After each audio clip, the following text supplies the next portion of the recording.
or a priest in every Lutheran and Catholic parish in Germany. Why?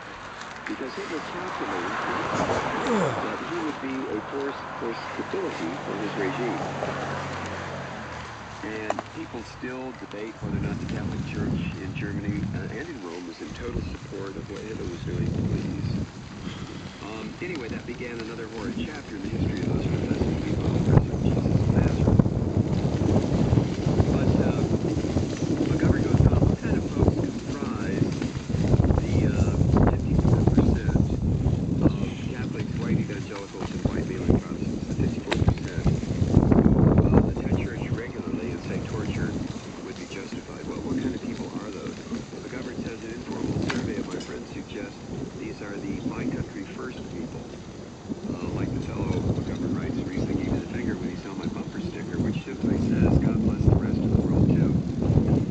We'll have none of that, will we? McGovern writes, these are people accustomed to hierarchy, and they're comfortable with being told what they should think and what they should do. They place the premium on nationalism, which they call patriotism, and on what the Germans call Ordnung, O-R-D-N-U-N-G, Ordnung. And McGovern points out his problem that just for almost 1,700 years, ever since the 4th century, Christians got rid of the idea, their heritage, in fact, of nonviolent resistance to war. That's what Christians were about, nonviolent resistance to war. It was rather our Constitution. Because everybody knows war is good. War is good. War is a good thing. Kill, kill, murder, murder. Onward Christian soldiers, not onward Christian peacemakers. God forbid that there should be a Christian who believed in peace. Now, I'm not to say that there isn't a lot of it. Of course, there are a lot of Christians who, other than the fact that they have kind of a weird belief system, are really decent people. We all know that. Come on. That's obvious. Hell, I've got people like that in my family. I've had them for years. They're good people. They just happen to believe a superstitious mythology that I call it a superstitious mythology. They call it faith. They call it religion, what have you. But they're decent people. They would no more think of using the Bible as a missile or a hand grenade or a weapon than they would think of blaspheming the cross. They just don't think that way. Whereas the majority of mainline Protestants, Catholics, and evangelicals do see their form of worship as being willing to promote torture. And when I brought this up, this is not new.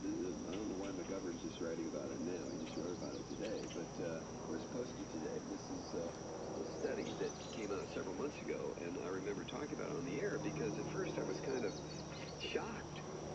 See, I still believe that there are Christians out there who believe in the peaceful Jesus, the Jesus of love, the Jesus of turn the other cheek, the Jesus of do unto others as you would have them do unto you. And I know those kinds of Christians and believers of other faiths still exist. But the ones that dominate the discussion are these murderous Christians, the ones that have no problem, like Ann Coulter, no problem murdering people who don't have a religious belief like theirs. And that's scary stuff. And I'm not using the word scary in a flip manner. It's horrifying stuff. It's terrifying stuff. This is what the Inquisition is all about. If you don't believe the way I do, I will torture you. I will torture you until you either confess and accept my belief or you die, whichever comes first. And sometimes, even after you confess, I'm going to go ahead and kill you anyway.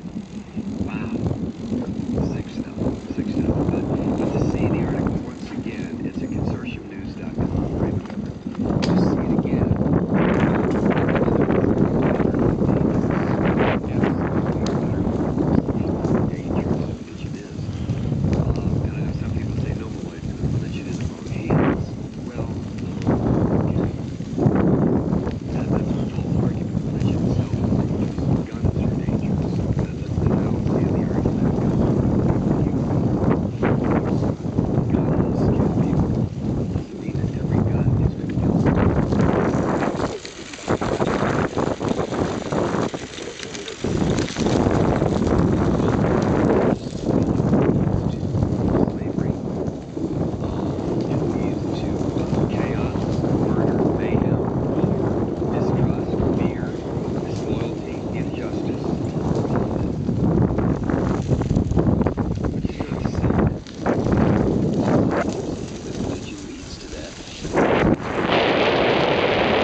Iraqis who